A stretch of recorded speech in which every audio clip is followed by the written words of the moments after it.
What's up, YouTube? HeyC494 here, and right now I've got me a bottle of Boogaloob. I actually used it on some guns at the range today while I was making a commercial for them.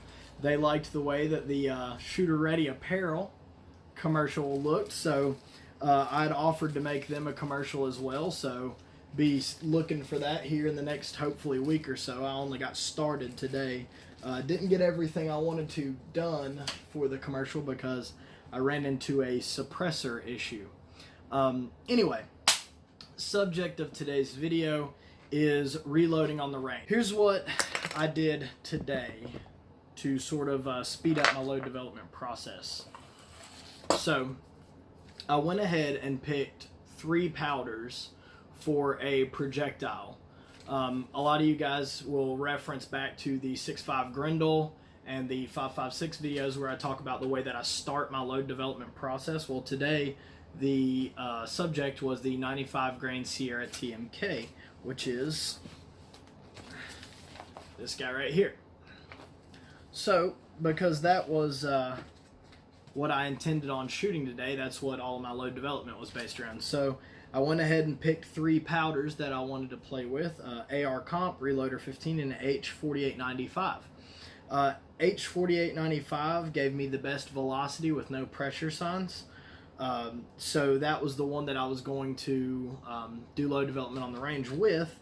Unfortunately, like I said, that got cut short, but I will show you what kind of things you would need to do something like that, and some things that would be nice to have, and I'll talk about the reason why I had some of those items. First thing that you're going to need is you're going to need, like paper and a pencil. Like, you need to be able to write these things down. Don't try to devote to memory what you could devote to paper for something like this, because I might be good at memorizing things that are ballistics related, but I can't remember exactly what my velocity was today. Like, I remember it was over 2750, but it was 2759. Yeah, so like I remember that was, somewhere up in that area, but not quite there, or just a little bit over, I'm sorry. So you're going to need a MagnetoSpeed or a LabRadar. I would actually, I had addressed this in one of my podcasts. I think that the MagnetoSpeed is awesome if you're doing something field expedient, like if you're shooting your M110 with M118 or with 118 LR ammunition. Or AB39, I think that's awesome, because then you're just confirming velocity for a gun or something like that, and it's not changing.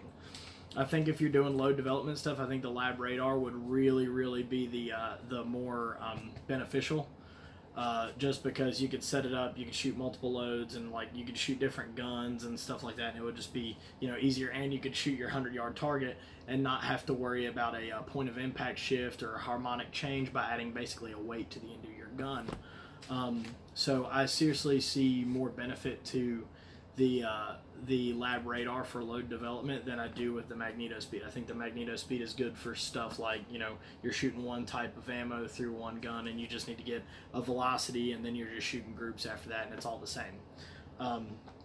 Otherwise, you have to load up twice as much ammo. But anyway, and that's why I don't own a LabRadar. That's why I do, I shoot a few loads, try to get to a target velocity, or see what powder is going to be the most ideal in that way. And then I take this off of the gun and I go back to shooting it the way that God intended it, which is without one of those hanging off of your gun. So paper and a pencil. Paper and pencil is important because you need to write this stuff down.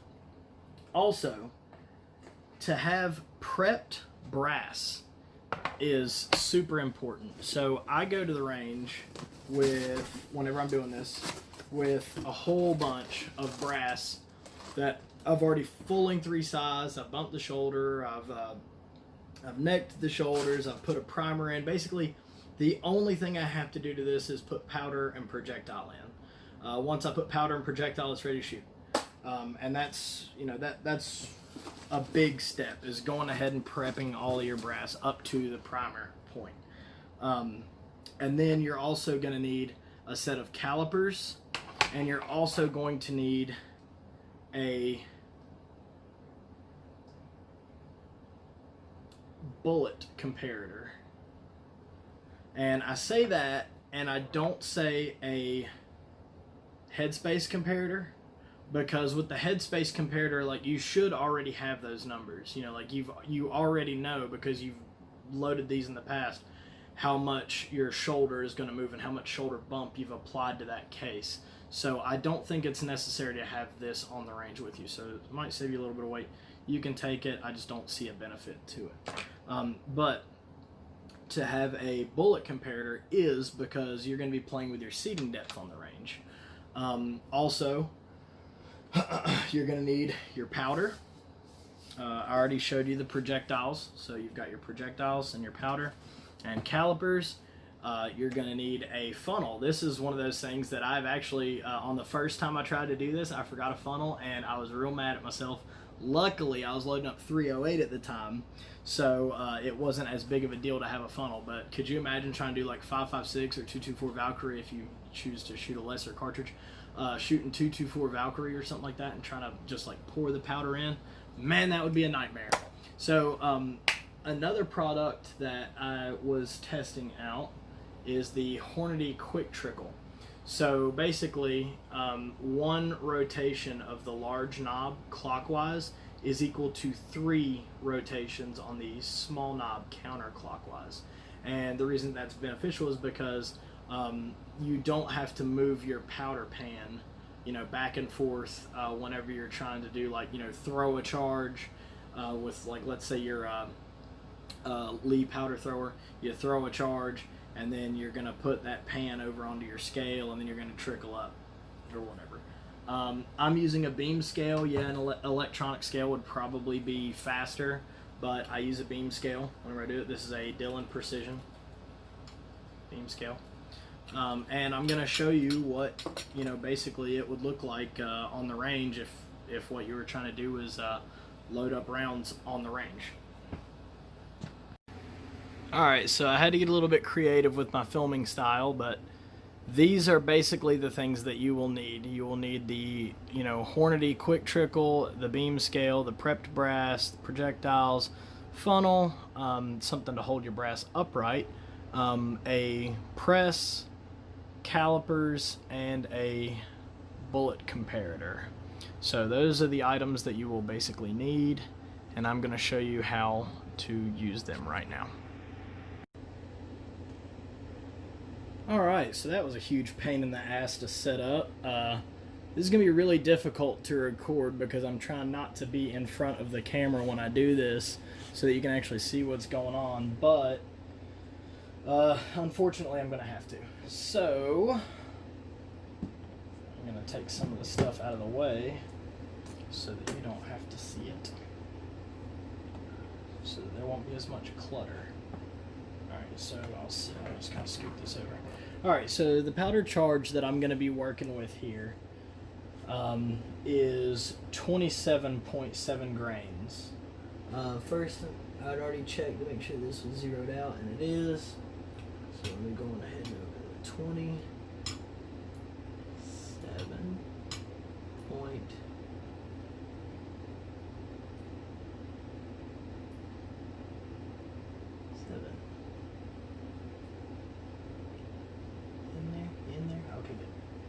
Alright, so it's at 27.7. So the first thing you're going to do is obviously set up your scale, make sure that it's all zeroed out and everything like that, and then you are going to trickle in your charge.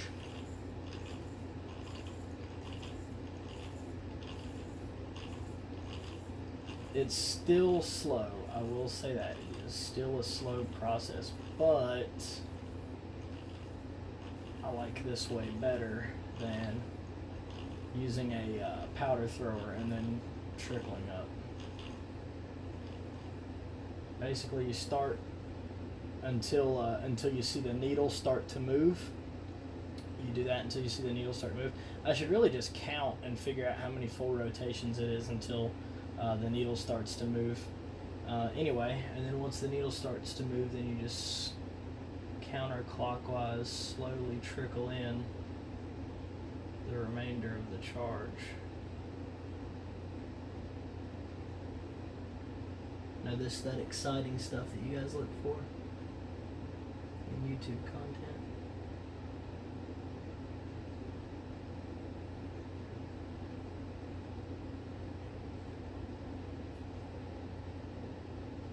Perfect. All right, so that right there is 27.7 grains of H4895.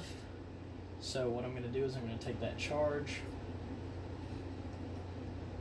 I'm going to pour it into the first case. All right. And then after I pour it into the first case, I'm going to put the pan back on the scale. Move this guy over to the next case. Keep in mind, this goes way, way faster when I'm not explaining everything that I'm doing, and whenever I don't have to try to fight the camera when I'm doing it at the same time. So, all right.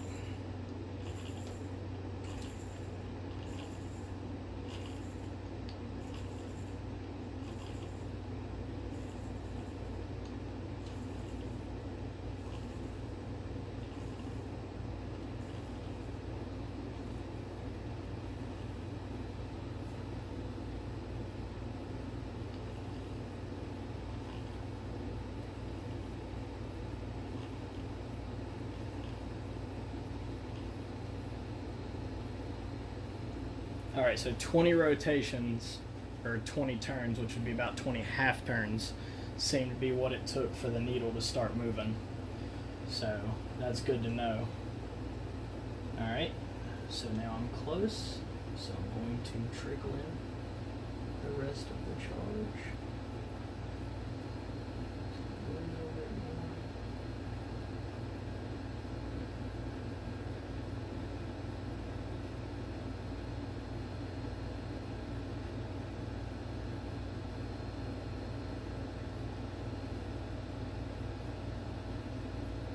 And boom, right on the dick.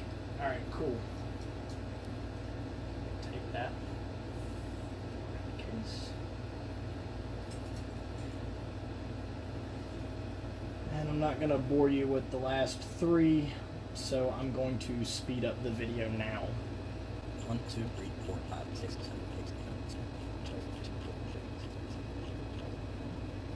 8, 9, 10.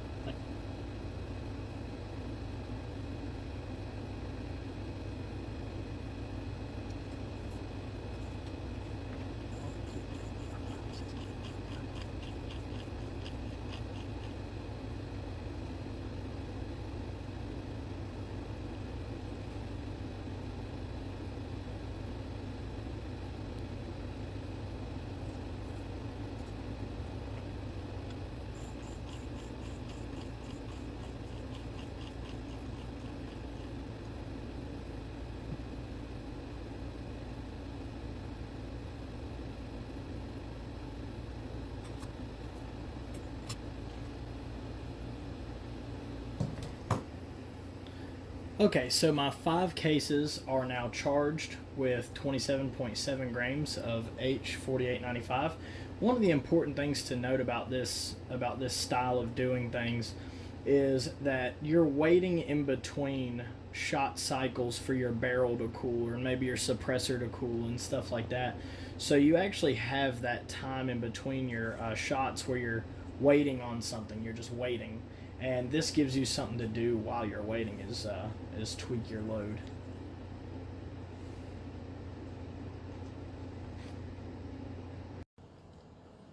Okay, so then once you get your 5 cases charged with the powder charge that you desire, which, like I had said before multiple times, it's 27.7 grains of H4895, then what you're going to do is you're going to take your press, and then you're going to put your brass case inside of it, and your projectile,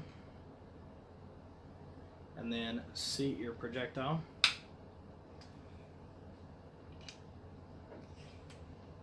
and then after you seat your projectile, you measure.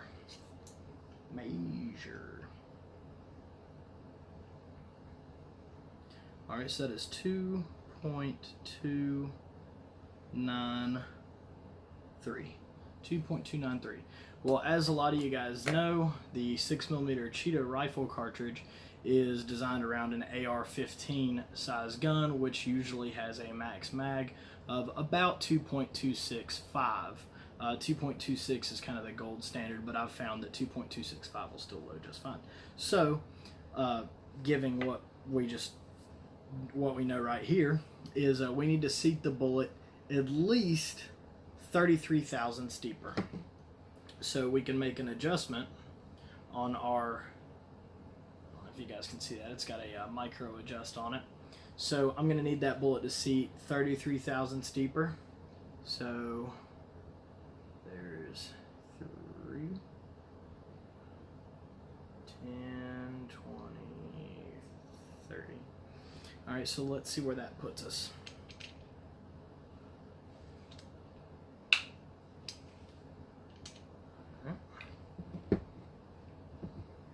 Once you, as reloaders, you guys know that the hardest part is actually getting set up. Once everything's set up, everything kind of rolls a lot smoother and everything. I'm trying to show you guys basically start to finish how this whole process works. Oh, they got me right at 2.26. So that was exactly where I needed it to go. Technology. What I've been playing with this Sierra is not loading it to max mag. I was actually loading them today to 2.24, which literally gives me 2/10. That is not an exaggeration. That is 1/5 of an inch of bullet jump to the lands, which I know that sounds a little bit extreme and whatever, but that's what I was playing with today.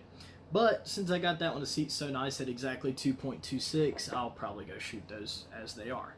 So now that everything's all set up, what I'll do is I'll load up the next one. Put the next piece of brass in, put the next projectile on it, run it up. Stay over here, next one. It's kind of awkward doing it up here like this. I would normally be doing it a little bit differently. I'd actually have it pressed up against a bench, but I'm trying to show you guys what I'm doing. And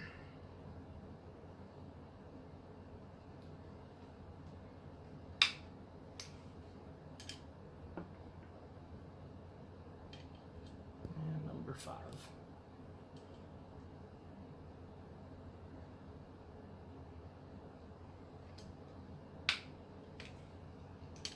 Okay. I'll sit that right there. Now, what I'm going to do is I'm going to measure them. 2.265. Obviously, you're going to have some variation in the me-plat. 2.265.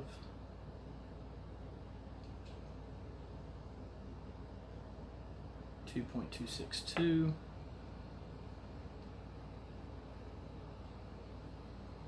2.265. All right, I'm actually going to seat all of these 5,000 steeper.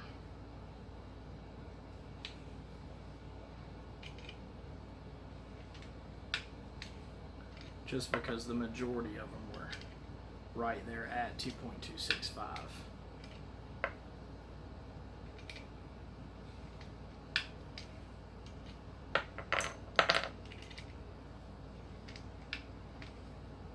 Which, as reloaders, you guys know, you'll have some variations in the me-plats of your projectiles. Alright. Measure, measure, measure. This one is now 2.255. So instead of 2.26, I just seated them 5,000 steeper. 2.26, 2.259, 2.26, 2.261. All right. So now I've got my bullets seated where I want them. So now I'm done with this for this batch. So I can put it over here. Now, the paper and pencil part comes in handy, where you measure to the ogive of the projectile, or ogive, however you want to pronounce it. All right, so the first thing you're going to want to write down is what your bullet comparator measures out to. I don't like using digital scales. I like using analog scales. I find them to be more accurate, and then you have less drift because it is analog. So this one is 1.007, which it always ends up being if you read through my older notes. So what we're going to do now is we're going to measure the base to ogive, or ogive. Okay, 2682, 2681, 2682, 2681, 2681. Perfect. All right. So now I've got 5 shots. Then I can shoot this 5-shot group. I know it only took just long enough for my barrel to cool off. But like I had said before, once you get everything all set up, it is a lot faster. So now, let's say that the next shot group I wanted to do the same charge. So I shoot these 5 rounds, and then while I'm waiting for my barrel to cool, I'll go ahead and have my trickler and everything set up. I'll trickle up, the same charge, and then I will take my bullet seeder and I will seed it down, 10 thousandths, 15 thousandths, 20 thousandths, however much deeper you want to go. Anyway, I hope this video was informative and not too boring and helpful. I hope I helped somebody. That's kind of the intention of my channel, is I want to help people. But anyway, give me a like, give me a share, give me a subscribe, give me something, or don't. I don't care. I don't actually get anything for these videos. I do this for my enjoyment and because I want to expand and better the sport. And also, I have some knowledge on, reloading, on long-range shooting and stuff like that, and I want to share that knowledge. I think it would be incredibly greedy and selfish of me to hold all that knowledge in myself. So anyway, if you want to support my channel, support me by supporting the other businesses that support me, like Shooter Ready Apparel. I have a promo code with them. It's HAZE. Title II Manufacturing. I have a promo code with them. It's HAZE. Control Solutions Muzzle Brakes. I have a promo code with them. HAZE. Bluegrass Targets. I have a promo code with them. HAZE.